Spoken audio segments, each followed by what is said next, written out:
नमस्कार विद्यार्थी मित्रांनो, ओएसिस करिअर पॉईंटच्या यूट्यूब चॅनलमध्ये आपलं स्वागत आहे।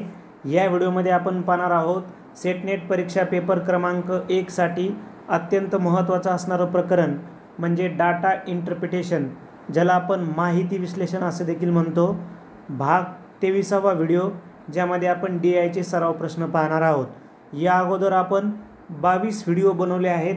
DIचे ओल्ड क्वेश्चन पेपरमधील काही क्वेश्चन्स आपण चर्चिले त्या व्हिडिओमध्ये आणि काही प्रॅक्टिस क्वेश्चनसुद्धा DIच्या संदर्भानं आपण मागच्या 22 व्हिडिओमध्ये पाहिलेले आहेत। हा 23वा व्हिडिओ, ज्यामध्ये आपण येणाऱ्या एक्झामसाठी काही महत्त्वाच्या प्रश्नावर चर्चा करणार आहोत। प्रश्न क्रमांक 31 ते 33 सोबतच्या वृत्तालेखावरून सोडवा। योगेशच्या गुणपत्रिकेच्या टक्केवारीचा तपशील आहे। गणितात 90% पडले, इतिहासात 75% पडले, पालीमध्ये 70% पडलेत, मराठीमध्ये 85% आणि भूगोलामध्ये 80% पडले आहेत। आता यावर आधारित आपण प्रश्न पाहूयात। एकूण परीक्षेत योगेशला किती टक्के मिळाले? काय करावं लागेल? सगळ्यांची टक्केवारी काढून बेरीज करून त्याला भागावं लागेल। बघा, 9ला 0, 5, 0, 5 आणि 5 10 अशी 0 हातचाला 1, 9 1 10, 10 आणि 7 17, 17 आणि 17 आणि 7 23 आणि 8 आणि 8 म्हणजे एकूण झालेत 40। 400 किती आहेत? 5 विषय, 5 1 5 8 पंचे 40, 80% पडलेले आहेत। पुढचा प्रश्न पाहूयात। भूगोल व पाली या विषयातील गुणापेक्षा गणित व इतिहास या विषयाचे गुण शेकडा कितीने अधिक आहेत? बघा, भूगोल व पालीमध्ये किती आहेत? 80 + 70 150। गणित व इतिहासमध्ये किती आहे? 165। 165 वजा 150 15%। 150ला 15, पण शेकडा विचार म्हणून 100ला किती? मग 150 - 15 100ला किती? करा तिरपा गुणाकार। तिरपा गुणाकार केला 10%।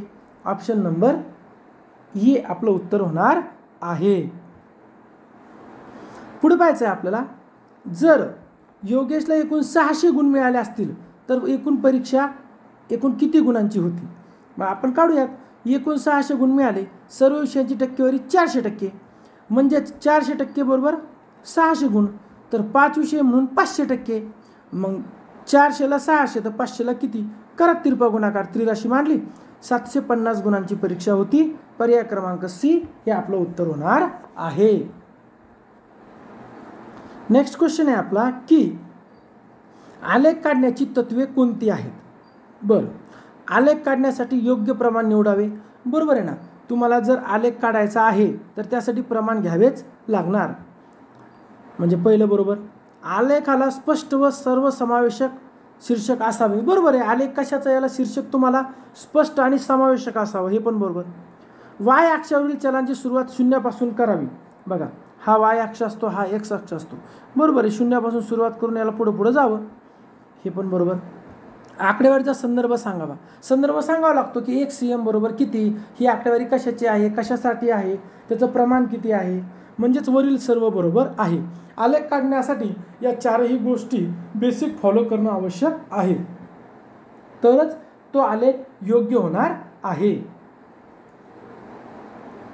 पुढचा 5वा प्रश्न आहे आपला। वर्गातील 40% विद्यार्थ्यांनी गणितासाठी, 70% भूगोलासाठी नावे नोंदवली आहेत। जर 15% विद्यार्थ्यांनी गणित व भूगोल या दोन्हीसाठी नावे नोंदवली असतील तर दोन्ही विषयापैकी एकाहीसाठी नाव न नोंदवलेल्या विद्यार्थ्यांची टक्केवारी निवडा।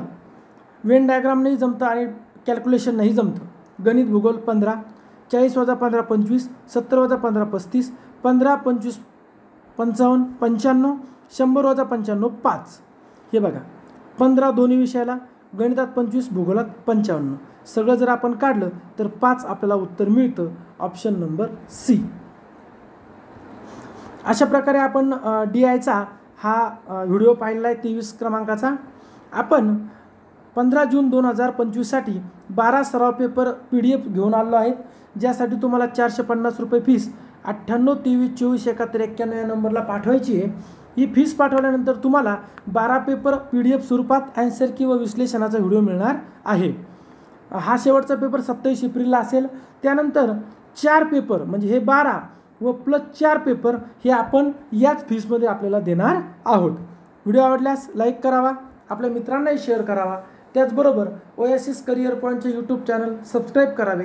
धन्यवाद.